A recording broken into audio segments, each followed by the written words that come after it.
రక్షణ వేరు, వాటికి కావలసిన గూడు వేరు,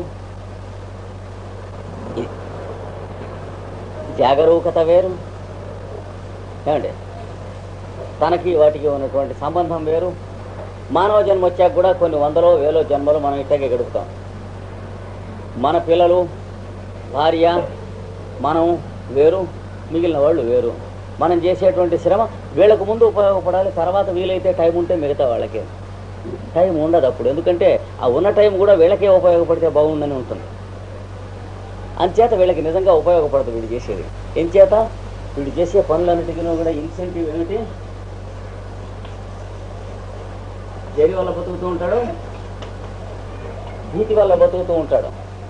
ప్రాణభీతి వల్ల ప్రాణరక్షణం చేసుకుంటూ ఉంటాడు. అన్నభీతి వలన అన్నరక్షణం చేసుకుంటూ ఉంటాడు. వస్త్రభీతి వలన వస్త్రరక్షణం చేసుకుంటూ ఉంటాడు.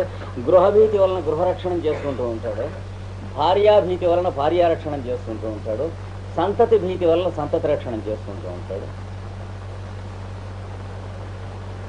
చదువుకుని పరీక్షకి వెళ్ళాలంటే మార్కుల భీతి వలన చదువు రక్షణం చేసుకుంటూ ఉంటాడు. చదువుకున్నా అంతే, పైకి రాడు.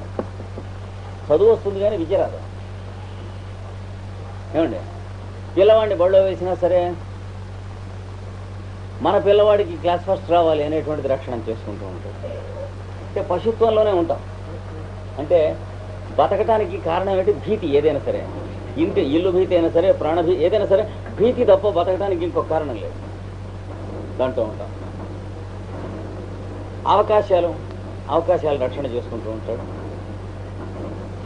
కొంతమంది ఉంటారు, చాలా లక్షలు ఉంటాయి, చాలా చదువుకుని చాలా పెద్ద ఉద్యోగం, 4-5 వేలు జీతం, పిల్లలందరినీ చాలా హై పొజిషన్లో ఉంటారు. చదువు అవి, ఇల్లు వాకిలి చాలా చక్కగా ఉంటాయి, గుడ్డలు అవి నవనవలాడుతూ చాలా బాగుంటాయి. ఎట్టి పరిస్థితుల్లోనూ కూడా ఒక కానీ ఒక మంచి మాట కానీ ఒకటి పనికొచ్చేట్టుగా సహాయం చేయరు. చాలా జాగ్రత్తగా ఉంటారు. ఏం చేత? మన పిల్లలకో మనవలకో అవసరం వస్తే ఉండదు. చూస్తాం, చాలామందిని చూస్తాం, చాలా నైస్గా ఉంటారు, చాలా పొలైట్గా బిహేవ్ చేస్తూ ఉంటారు. కానీ మిమ్మల్ని ఎన్ని 10 సంవత్సరాలు వాడు ఉపయోగించుకున్నా, మీరు వాడికి ఉపయోగపడ్డా, మీకు కానీ మీ పిల్లవాడికి కానీ ఏదో ఊరికి కాలేజీలో సీటు కావాలనుకోండి, ఆత్మ కాదు, ఆత్మను గురించి మాత్రమే. చూసారా, నేను అది చెప్పాను. అందుకని భావము అనేటువంటి స్థితి వస్తుంది. స్వభావం పోయి స్వభావం అవుతుంది, భావం వస్తుంది. ఈ భావం దేనికి సంబంధించింది? వీడి పంచేంద్రియములు, మనస్సు అనేటువంటి వాటికి సంబంధించి దీనిపైన స్వభావం ఉంటుంది, పొడి ఉంటుంది. ఈ స్వభావంకి పైన మెల్లిగా బుద్ధి ఉంటుంది. పంచేంద్రియములు, మనస్సు, దేహము, ఇక్కడ బుద్ధిలో కింద భాగం వీటిని అంటి ఉంటుంది. ఏమండి, ఇక్కడ ఈ పై భాగం అంటి ఉండదు.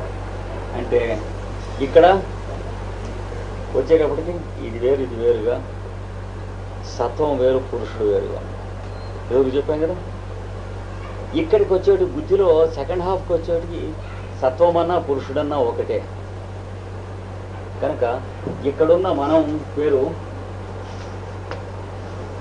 అంతర్యామి, అంటే అందరిలోనూ ఉంటాం. అది ఇక్కడున్న మనం ఈ శరీరంలో ఉంటాం, అలాగే ఇంకోటి శరీరంలో అక్కడున్న వాడు ఉంటాడు.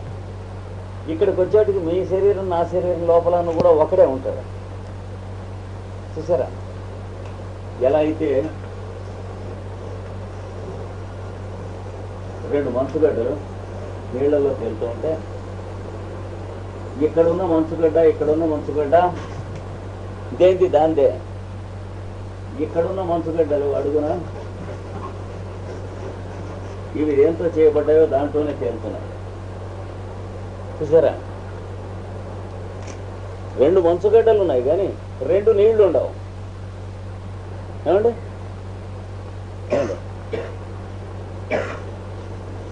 గ్లాసులో ఎంతనో ఆరెంజ్ పోసారు,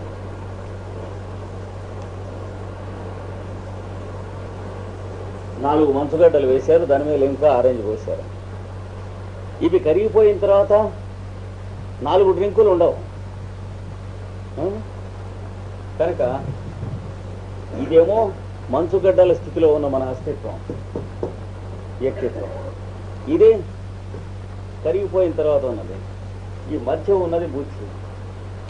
బుద్ధిలో సగభాగం దీంతో ఉంటుంది, సగభాగం దాంట్లో. ఏమండి, ఇక్కడి నుంచి ఇక్కడికి ఎక్కడం దగ్గరే నిన్న చెప్పింది వివేకము అనేది ఉదయించడం అనేది. ఎక్కి వీడు ఎప్పుడైతే ఇది క్రాస్ అయ్యి యువతలకు వచ్చాడో వివేక నిమనం అవుతుంది అన్నాడు. అంటే వీడి లాజిక్ కానీ, వీడి లైకింగ్ కానీ, వీడి ఇంక్లినేషన్స్ కానీ, అంటే వీడికి ఉన్న స్వభావం కానీ, వీడి తర్కం కానీ, వీడి అభిలాష కానీ, కుతూహలములు కానీ, ఇవన్నీ వివేకానికి అనుకూలంగానే ఉంటాయి కానీ తన వ్యక్తిత్వానికి అనుకూలంగా ఉండవు. అంతకుముందు ఎట్లా ఉన్నాయి? తన వ్యక్తిత్వము లేక స్వభావానికి అనుకూలంగా ఉన్నాయి. అది ఉన్నంతసేపు కృష్ణమాచార్యులు పతంజలి యోగ సూత్రాలు చెబితే కృష్ణమాచార్యుల స్వభావాన్ని బట్టి చెబుతాడు. ఇంకో శాస్త్రి గారు రామశాస్త్రి గారు చెబితే రామశాస్త్రి గారి స్వభావాన్ని బట్టి చెబుతారు. భగవద్గీత చెబితే ఆచార్యుల గారేమో విశిష్టాద్వైతం ప్రకారం చెబుతారు, శాస్త్రుల వారు అద్వైతం ప్రకారం చెబుతారు, మధ్వాచార్యుల వారు ద్వైతం ప్రకారం చెబుతారు. చూసారా? అంటే భగవద్గీతకు గడ్డలు ఉంటాయి, ఐస్ గడ్డలు, అంతేగాని భగవద్గీత అనేటువంటి ద్రవం లేదు. ఇది స్థితి. కనుక వారి గీత వేరు, వీరి గీత వేరు, ఎవడి గీత వాడిది. అన్ని శ్లోకాలు ఒకటి అయినప్పటికీ, అన్ని అక్షరాలు ఒకటి అయినా ఒకడు రాసిన ఉత్తరానికి ఎలా తేడా ఉంటుందో, అన్ని గీతలు అందరు చదివే గీతలు ఒకటి అయినా నా గీత మీ గీత వేరువేరుగా ఉంటాయి. ఇక్కడ ఉన్నప్పుడు ఇక్కడున్న దాకా ఇది దాటి యువతలకి రావటం వచ్చేటప్పటికి భగవద్గీత చదువుకున్నా, పతంజలి సూత్రాలు చదువుకున్నా, లేదా ఎవడో దుష్టుడు రాశాడని 10 మంది తిట్టుకుంటున్నటువంటి పుస్తకం చదువుకున్నా, మీ చదువుకుంటూ ఉంటే మీలో జరుగుతూ ఉన్నటువంటి మార్పు మిమ్మల్ని తరుణోపాయం ఇచ్చి మోక్షం ఇచ్చి 10 మందికి బాగుపరిచేటువంటి మార్పుగానే ఉంటుంది. కానీ మీరు దాని మీద ఇదేమిట్రా అనేటువంటి అభిప్రాయం వచ్చే మార్పుగా ఉండదు. ఎందుకంటే మీ అభిప్రాయాలు కానీ మీ స్వభావాలు కానీ ఏమీ లేవు. అందుచేత దీన్ని ధర్మమేకము అన్నాడు. భగవద్గీతలో సర్వధర్మాన్ని పరిత్యజ్య, నువ్వు ఎరుగున్న సమస్త ధర్మాలు అక్కడ పరిత్యాగం జరిగిపోతుంది అన్నాడు. అది వాడు చెప్పింది. ఈ స్థితి కాగా ఇది ధర్మమేకం అంటే, ఇది భావం అంటే. ఇందులో ఉన్నవాళ్ళు ఒకళ్ళు హిమాలయంలో ఉన్నారు, ఇంకొకళ్ళు లండన్లో ఉన్నారు. ఇద్దరు దూరంతో సంబంధం లేదు, ఒకే పని చేస్తూ ఉంటారు. ఈ రెండింటిలో ఉన్నవాళ్ళు ఎంత దూరానుంటే ఎవడి పద్ధతి వాడిదే. దగ్గర కలిసి ఉన్నా కానీ ఇద్దరికి పడదు కదా. ఒకే ఇంట్లో ఉంటున్న భార్యాభర్తలకి ఒకరికొకరు పడకుండా ఎంతమంది మహానుభావులు. ఒకే ఆఫీసులో పనిచేస్తూ ఉండి కూడా నా జ్ఞానోదయం అయింది కాబట్టి మిగతా వాళ్ళకి ఏం తెలిసిన వెధవలు అనేటువంటి వాళ్ళు ఎంతమందిని. మన జ్ఞానోదయం అయింది కాబట్టి వెంటనే మిగతా వాళ్ళంతా వెధవలకు కనిపించారు. చూసారా? నేను నుంచి ఆఫీస్కి నా ఇష్టం వచ్చినప్పుడు వస్తానన్నాడు. ఏం చేతంటే పతంజలి యోగ సూత్రాలు చదువుతున్నాను. అలాంటప్పుడు పతంజలి యోగ సూత్రాలు ప్రాస్క్రైబ్ చేయటున్నాయో అది కానీ నిజమైతే ఏమండి, నా స్వభావం నీకేం తెలుసు అన్నాడు. అంటే జ్ఞానం వచ్చేటప్పటికి నీకేం తెలుసు అనే స్థితి వచ్చిందంటే ఆ జ్ఞానాన్ని ఏమని అనాలి? అంతకుముందు ఆ దుర్బుద్ధి పుట్టలేదు, నీకేం తెలుసు అనే దుర్బుద్ధి. అందుకని దాంట్లో ఉంటే 10 కాలాల పాటు చల్లగా ఉండేవాడు. వాడికేం తెలుసు, వీడికేం తెలుసు, నీకేం తెలుసు అనే జ్ఞానంలోకి మనం వచ్చామంటే భగవద్గీత చదివితే అది ఫలం, పతంజలి సూత్రాలు చదివితే అది ఫలం కనుకైతే ఆ పుస్తకాలని నిషేధించవలసి ఉంటుంది. ఇంటి దగ్గర భార్య పిల్లల్ని మీరు నోరు పోయిండి అని, ఎందుకంటే నేను వేదాంత శాస్త్రం చదువుకుంటున్నాను. వాళ్ళు నోరు పోయాల్సిన అవసరం వస్తే ఆ వేదాంత శాస్త్రం చదవనీయకూడదేవండి. చూసారా? మనం రైటు అనే అభిప్రాయం వచ్చేటువంటి జ్ఞానం అంతా కూడాను గొడ్డు అజ్ఞానం. జాగ్రత్తగా మనందరిలోనూ పనిచేస్తున్నటువంటి అంతర్యామి రైటు అనేటువంటిది దగ్గరికి తీసుకెళ్లే స్థితి రావాలి. లేకపోతే ఏమవుతుంది? తండ్రికి కొడుక్కి ఇప్పుడు శ్రీరాముడు దశరథ మహారాజుకి నమస్కారం చేశాడా లేదా? పాదాభివందనం రామాయణం చదివితే. లేదా నేను అవతారమూర్తిని నువ్వే నాకు దండం పెట్టమన్నాడా? తండ్రినే దండం పెట్టమని కొడుకు అన్నాడంటే వాడు అవతారమూర్తి పోచుకోలముండా కొడుక? ఏమండి ఏమవుతారం? అది శుద్ధబుద్ధ ముద్దవుతారం అన్నమాట. శ్రీకృష్ణుడు యుద్ధంలో విశ్వరూపం చూపించి అర్జునుడికి ఇంటికి వచ్చి దేవకి వసుదేవుల్ని నంద యశోదల్ని నేను అక్కడ విశ్వరూపం చూపించి వచ్చాను, ఏమనుకున్నారు మీరంతా కొలవండి అన్నాడా? ఇంటికి వచ్చి వాళ్ళకి పాదాభివందనం చేశాడు. చూడండి, చాలా కాలం తర్వాత ఇంటికి తిరిగి వచ్చిన తర్వాత తల్లిదండ్రులు ఆనంద బాష్పాలతో ఎదురొస్తే పాదాభివందనం చేశాడు.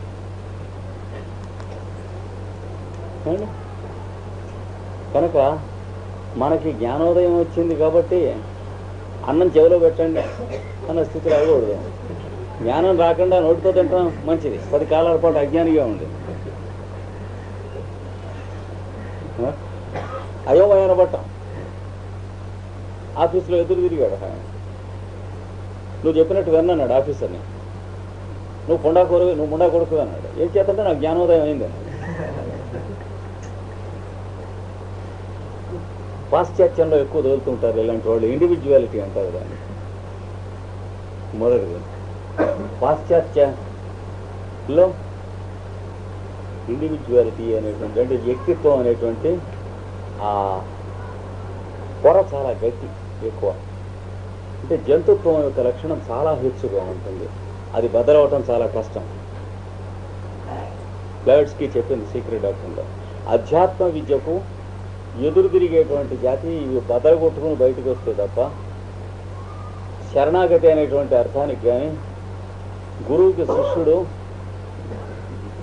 మరి ఆత్మసమర్పణ చేయటం అనేటువంటి అర్థానికి కానీ ఈ 2 అర్థాలు తెలియటానికి చాలా చికాకు తెల్లజాతికి అని రాసింది. ఎందుకంటే శరణాగతి చేయటం అంటే ఇండివిజువాలిటీ లూజ్ చేయటం కదా, ఇంకెందుకు బతకటం అంటారు. పాశ్చాత్యులు ఒక్కరే కాదు, మనలో కూడా ఉంటారు. కానీ పాశ్చాత్యుల్లో ఉన్న లక్షణం అది ప్రత్యేకం అని చెప్పింది ఆవిడ. మనలో కూడా వ్యక్తిత్వం వదులుకోవడానికి ఇంకెందుకంటే బతకటం వాళ్ళ కోసం కాదు. పతంజలి యోగ సూత్రాలు వాళ్ళని వ్యక్తిత్వంతోనే బతకమని చెప్పాలి. అది అయిన తర్వాత ఏమిటో ఆలోచించడానికి పరిణామం వస్తున్నప్పుడు అది. అందుకని ఇది ఈ 3వ స్థితి. దీన్నే సోల్ అన్నారు. వీళ్ళిద్దరికీ ఉన్నటువంటి సంబంధాన్ని ఏమన్నారు?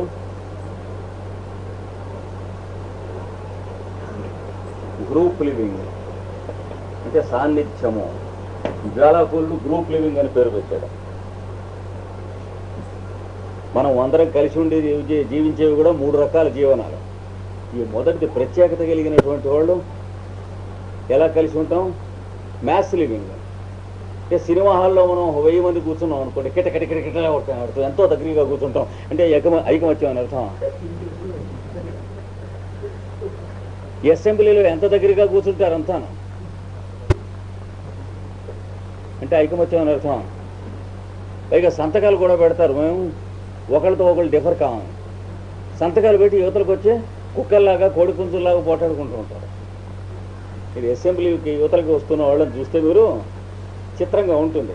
అంటే ఇంకా ఆ ఎవల్యూషన్లో అక్కడ ఉన్నటువంటి ఇంకా ఉన్న ప్యాండిమోన జూలో ఉన్నటువంటివన్నీ కనిపిస్తాయి అక్కడ. ఇది అసెంబ్లీ మీటింగ్ అయ్యాక సాయంత్రం 7:30 ఆ ప్రాంతం అవుతుంది. అప్పుడు బయటకు వస్తూ ఉంటే వాళ్ళు ఒకళ్ళు తిట్టుకుంటున్నారు. మీరు చూసి వినాలి. అది మ్యాథ్స్ లివింగ్ అంటారు. ఈ 2వది దీన్ని కమ్యూనిటీ లివింగ్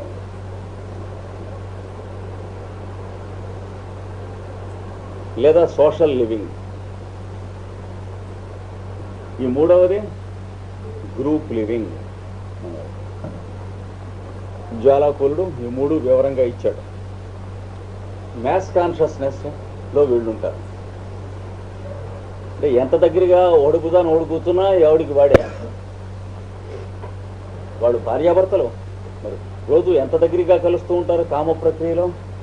అయినా కానీ మాట కాదంటే అంటే చితక పొడి చేస్తూ ఉంటాడు. అంతేనే కదా.